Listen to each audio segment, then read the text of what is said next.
Now, a total of 12 suspects have been arrested today in a pre-dawn swoop in 3 Eastern Cape towns. This as authorities clamped down on a syndicate allegedly to have been involved in fraudulent registration of imported second-hand vehicles.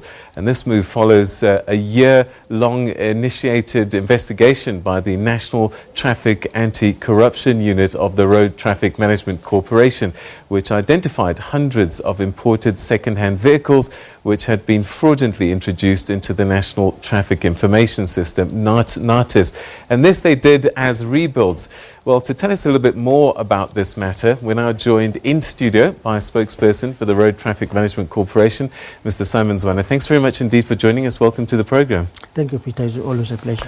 All right, so this looks like has been quite a significant investigation over a period of time.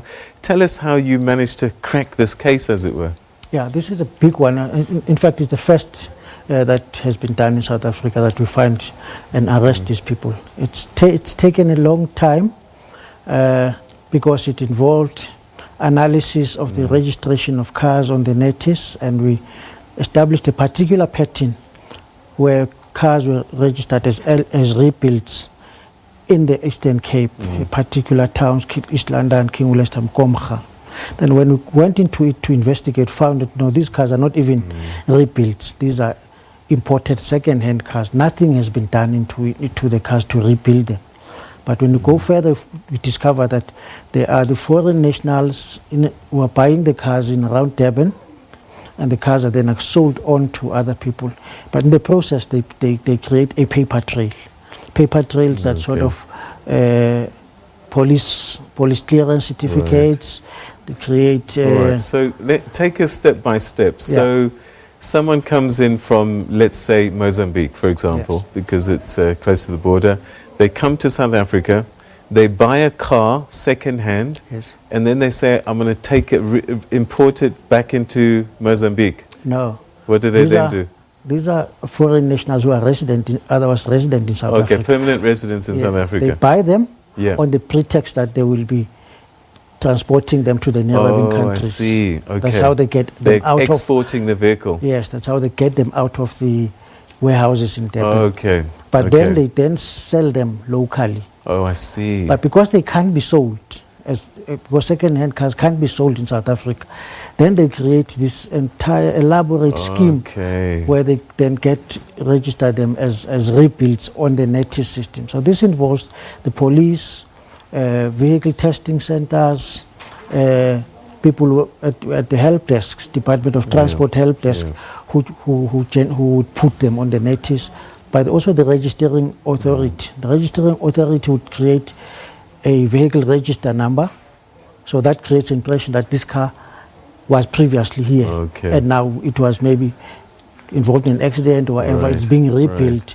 and then when it gets back, it gets registered. So what you're saying is that there needed to be someone colluding throughout a long line of checks and balances, actually. They needed to have one person in each place along that line. They needed to have somebody at the police who will give a police clearance certificate. They needed somebody at the registering authority. They needed to have somebody at the vehicle testing center. They never even went to the vehicle testing centers.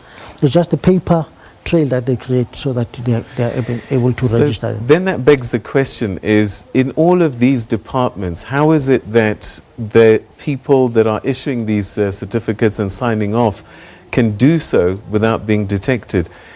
Surely internal controls should prevent that being able to be done. Yeah, but we know that they beat the system. I mean, we know at the vehicle testing centers, sometimes cars get passed without the car ever entering the vehicle testing center. That's why we have this anti-corruption unit. And thankfully, we've been working with SABC Crime Intelligence, the SIU, and other authorities to unearth and clamp down on this. Right. 12 people arrested today. It's now 15. 15? 15. There are other 3 that have been arrested, and we believe we have the kingpin behind this. All right. So how many cars do you think may be involved over the years in this particular racket? Well, in this one, Yeah. we've managed to identify about 450 cars. 450 Yeah, cars. which have been impounded. But we Wow. know that there are cars in other provinces. Wow. Which the investigation is going to unfold and go into other provinces. as So well. we're talking millions and millions of rands in fraud. We're talking millions of rands in custom and excise duties that were not paid, that should have been paid in South Africa. They were not paid because of this fraud. So, unfortunately now, that means that there's somebody out there who's driving a car that's illegal, that has effectively been stolen, really, through the system. What's going to happen to those vehicles and the people that have bought those in good faith?